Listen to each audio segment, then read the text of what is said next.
Okay, I know it's a very bold statement to say that I cured my dry skin, and I don't actually believe I cured it. I think if you've got dry skin, you've just got dry skin. But I do believe the steps that I have taken have made a huge difference on how my skin is now. I am 58. I do have rosacea. I've been diagnosed with that. I have, again, always had dry skin. I'm talking skin to the point of it peels and it flakes and it looks hideous. A disclaimer here right before I start. I am not a dermatologist. I am not an esthetician. I'm just someone who is completely uneducated formally, but I have educated myself for my own skin, and I'm just showing you what has worked for my skin. If you have any questions, absolutely go to your dermatologist, ask your esthetician, and find out what would be best for your skin.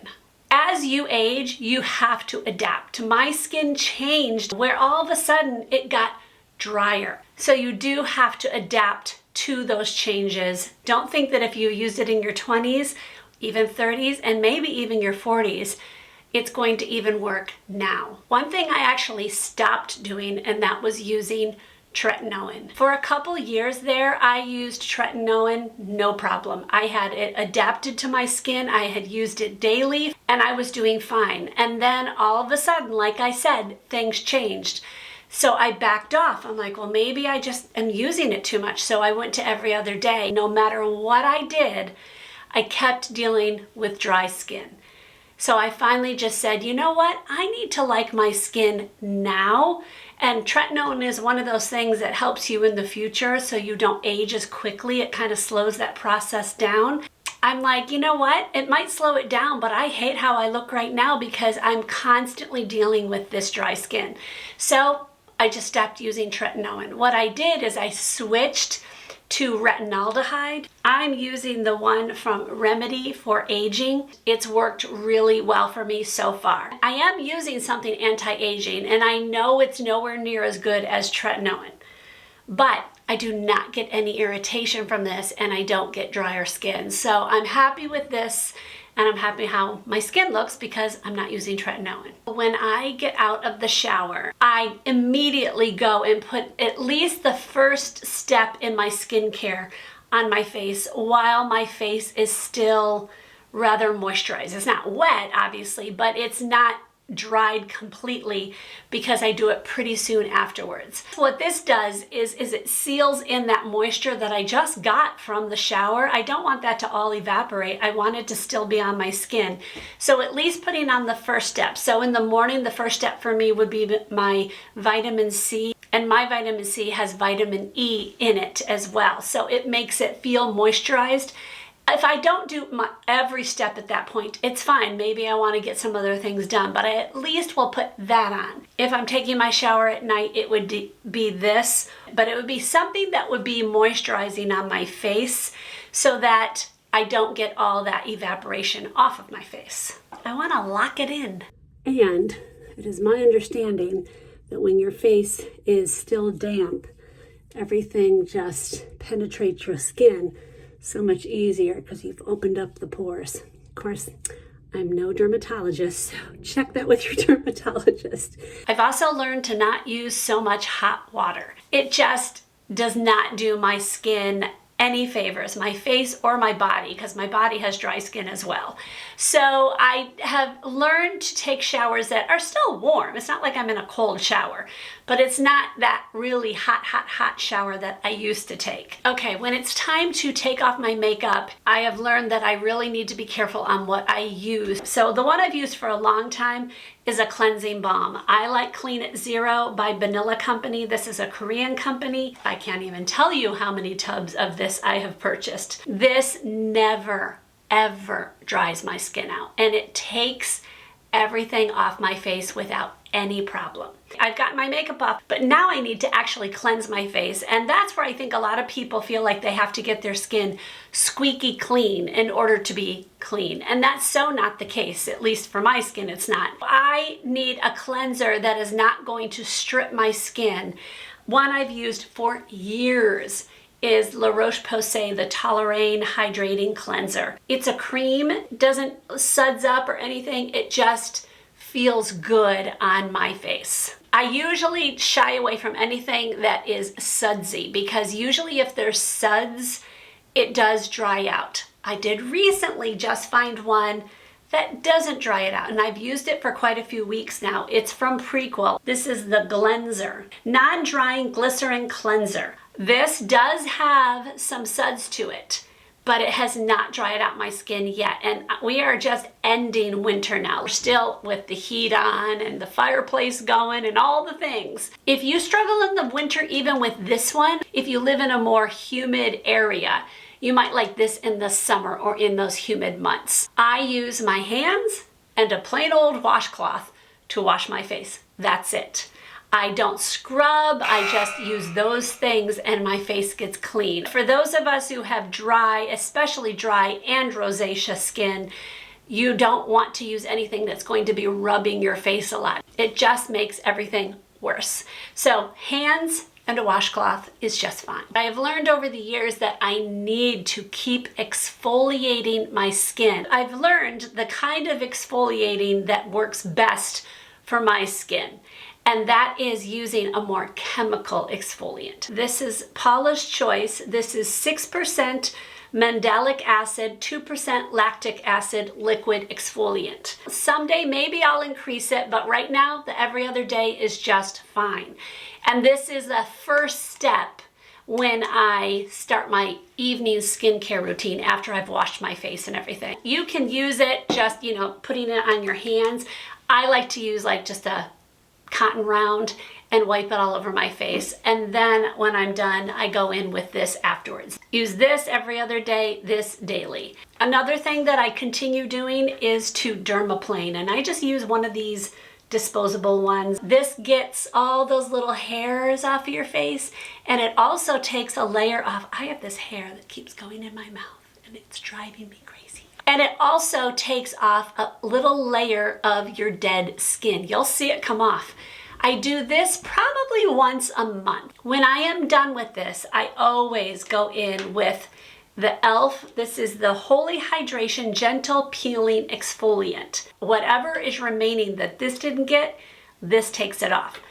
Do I use this outside of this time once a month? No, I don't, because I do think that this does strip my skin a little bit more than normal. But this just takes off that layer and my skin feels so smooth and beautiful. It's perfect for my skin. Exfoliating does not stop just because I have dry skin. In fact, if I stopped that, it would be harder for my skin to get all the moisture that it needs because all the dead skin would be sitting on it and it has that hard time penetrating that. When I get up in the morning, I do not wash my face again. All I do is I use the washcloth that I used the night before. Whatever skincare was left on my face from the night before, I take it off. That's all I do to wash. Then I go in with my normal skincare for morning. I have found that especially in the winter drier months, I get really dry if I wash my face too much. So you don't need to wash it. Just wash it once at night. And I've heard dermatologists say the same thing. I'm feeling justified by my actions on that one. Over the years, I have also learned that my entire face isn't dry. Certain parts of my face are dry. And so it's okay to use products in just those areas. You don't have to use something all over your face. And I don't know why I had to learn that, but I did. I finally learned it, that I needed to treat parts of my face differently. I tend to be very dry right here, under my eyes, my temples. Why my temples? My forehead, and sometimes here where my rosacea is. But all down here, my neck, doesn't tend to be dry. I don't ever get flaky there, but the other places I do. So I have learned that I can spot treat those areas. One of the things I use to spot treat is the La Roche-Posay Cicaplast, Gel B5.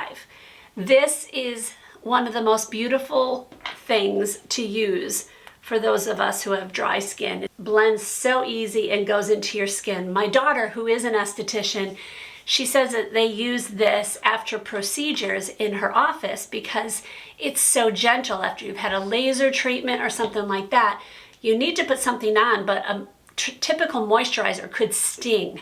After I dermaplane, I will use this and then an oil afterwards because it's just so soothing.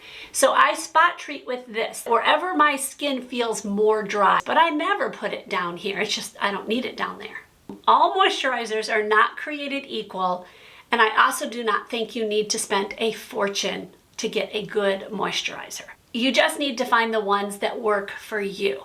My skin loves an ingredient called urea. I found out that a 5% urea moisturizes my skin, but a 10% urea will make my skin dry. So I've finally found that combination. There is one that I used for a long time. I got it off of Amazon, but it wasn't sold by the brand itself. And I get a little sketched out by anything that's a third-party seller. You just don't know if it was actually the real product that you're buying. So I don't buy things on Amazon that aren't from the actual brand. So I stopped buying that. And then I had to be on this mission to find it. Well, finally, CeraVe came out with one. This is the CeraVe Intensive Moisturizing Lotion. It's for dry to very dry skin with 5% Hydra Eureka. Sorry, I had to do that. I love this. You can use it on your whole body. It's a very big bottle, so therefore it's not too expensive either. It blends in very easy, no white cast. It feels amazing on your skin. Now, I've been using this more in the evening because it is more intense, and I like that in the evening after all my skincare. This is my last thing I put on my face. Love this. I could use it during the day as well, but I am going to show you what I have been using during the day that I also love. If you haven't tried something with urea in it, I would recommend you try it.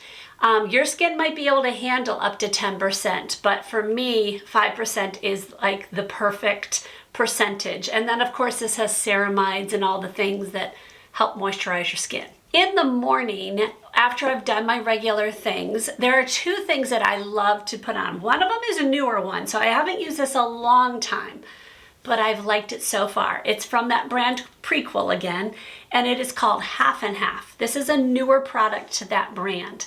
You have to shake it up, but as you can see, it kind of looks like half and half. It's very runny. It blends in just so easily. I think in the summer, when it's really humid out, I might be able to just use this and then my sunscreen. So right now what I'm doing in the winter is I'm putting this on first after my regular skincare routine, and then I go in with CeraVe PM. This is not enough for me in the dry winter months during the day. And then after I do any moisturizing, anything like that, I go in with an SPF sunscreen. And yes, I always wear sunscreen because the sun is so drying of your face, and wind as well. So anything when you're outside and you're having wind and the sun and all that, I always come out feeling a little bit more dry. But if I didn't have any sunscreen on to protect my face, I'd feel so much worse. And of course, it's just damaging. Because I have dry skin, I don't usually like to use a heavy foundation. It usually will grab a hold of any dry patches I have and just look worse. So one of the things that I have done for years is to self-tan. I use Tanologist most of the time. This is light version. They have medium, they have deep. It just makes you have a little bit of a tan without any of that badness that comes from the sun.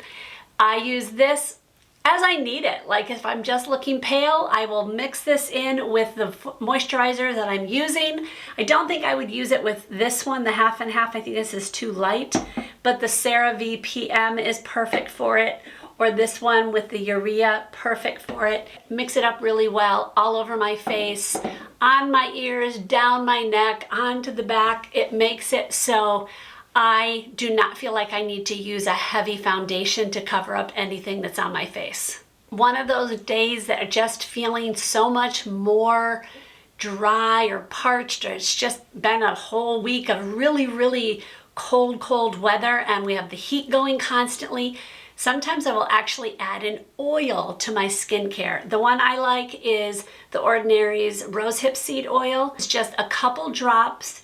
I'll put it in my foundation sometimes. I can put it in with my moisturizer. Sometimes I'll put this on and then put the oil over that, kind of locks it all in. So that's another thing that absolutely you could use. Makeup on top of flaky skin can really look bad. If you are dealing with dry, flaky skin, specifically flaky, where it's really hard to put makeup on top of that flaky skin, this video right here will show you all my tricks to deal with that. If you want to see my latest skincare routine, I will say I did that before I started using this. So I did add this in after that. So if you don't see it in there, you'll understand why. But that's right here, and it'll show you my full step AM and PM. All right, I will see you maybe in one of those or another one. God bless.